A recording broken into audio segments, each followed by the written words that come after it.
For everybody out there, we're speaking to Dr. Correa today. We are right around the corner from Valentine's Day, and I hear you've got some good feedback for relationships, like in general, yes? Absolutely. What I've thought about is kind of what are the things and who is that person that turns you into your best self?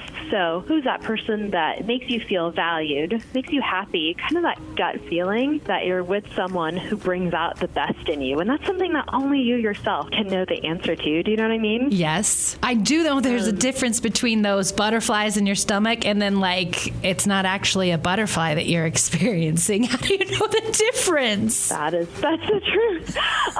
But I think you know when something's right. You know what I mean? Like just that gut feeling. And I just kind of want everyone to know out there that you deserve to be in a loving and a respectful relationship with someone. And if that's not what you're receiving, then that is not the right relationship for you. I know that it sometimes can be difficult to find the words when you finally, you can lie to yourself for a really long time. And when you finally are like, this is not where I want to be. What's a healthy way of communicating that to your partner? Absolutely. That's a great question. And I think it really looks different for everyone. If you've ever heard of the 5 love languages, some people communicate that through words. I feel like that's the most traditional way. So, you think of your Hallmark card and those words, whether it's that love word or something else, is a way to express yourself. But others really communicate that through deeds, through actions, sometimes through small or large gifts.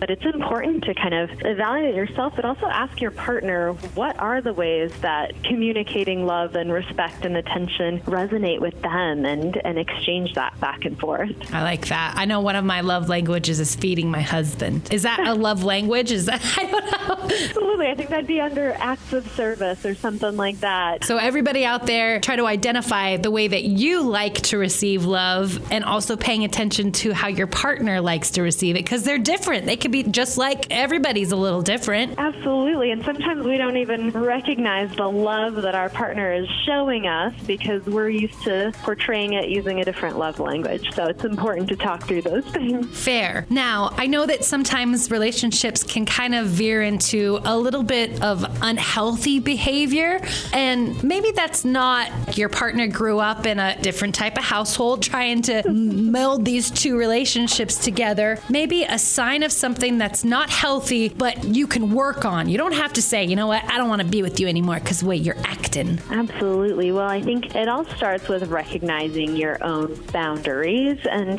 by that, I mean kind of what are the things that make you feel comfortable, whether those are physical or emotional, and recognizing and letting your partner know if that is not in line with what's happened recently. If someone's crossed a line, that's something that with open communication that you can kind of work through. But kind of recognizing those boundaries, I think, is the number one thing, and acknowledging consent and being respectful of other people's perspectives and what they're ready for or not ready for are just very, very valuable. Working on that communication constantly, yes? Yeah, absolutely. Which can be tough for all of us, but practice makes, not perfect, but it makes it better. It sure does.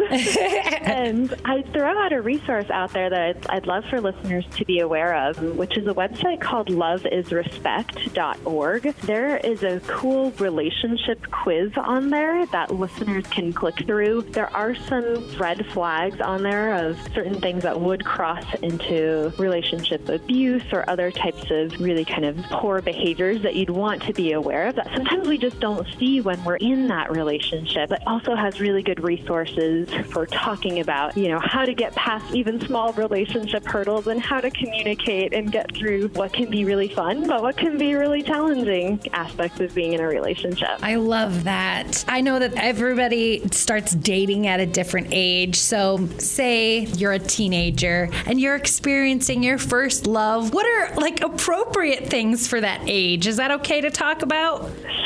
Sure. And you're right. Every family, every parent, every child and teenager is going to feel differently about these things and what the rules are in your home and what your cultural beliefs are around this. But I think there are some great age-appropriate options that parents should be able to talk to their teens about.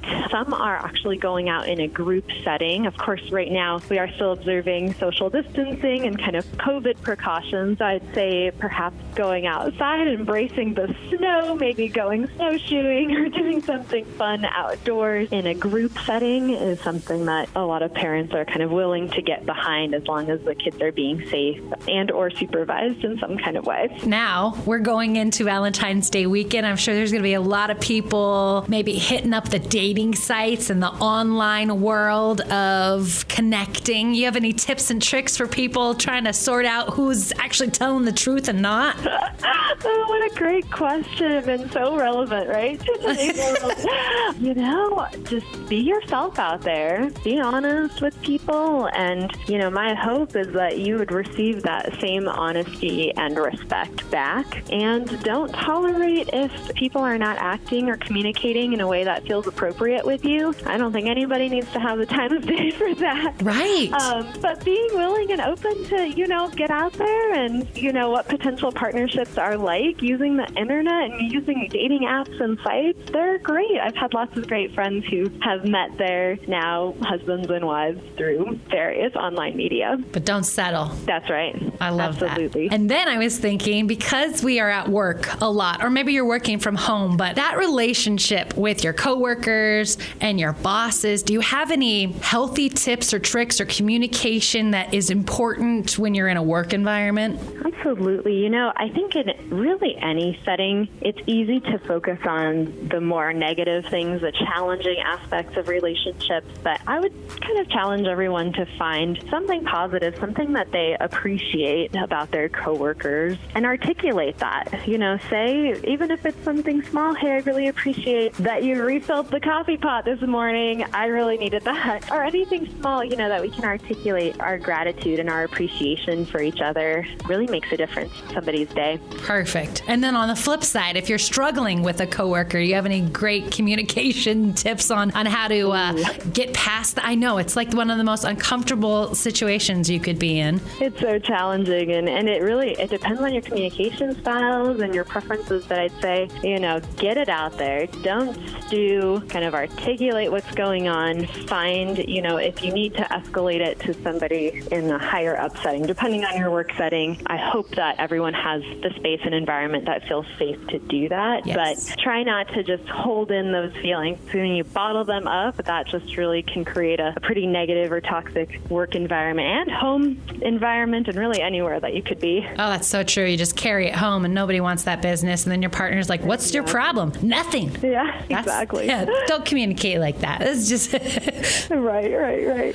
Gosh, Dr. Correa, these were such good answers. Do you have anything that you had thought about we haven't covered? I don't think so. I hope everyone just has a fun, safe, happy holiday and just enjoy, spending time with the people we love, whether that's a romantic relationship, family, friends. Just tell those people out there who mean something to you that they're special.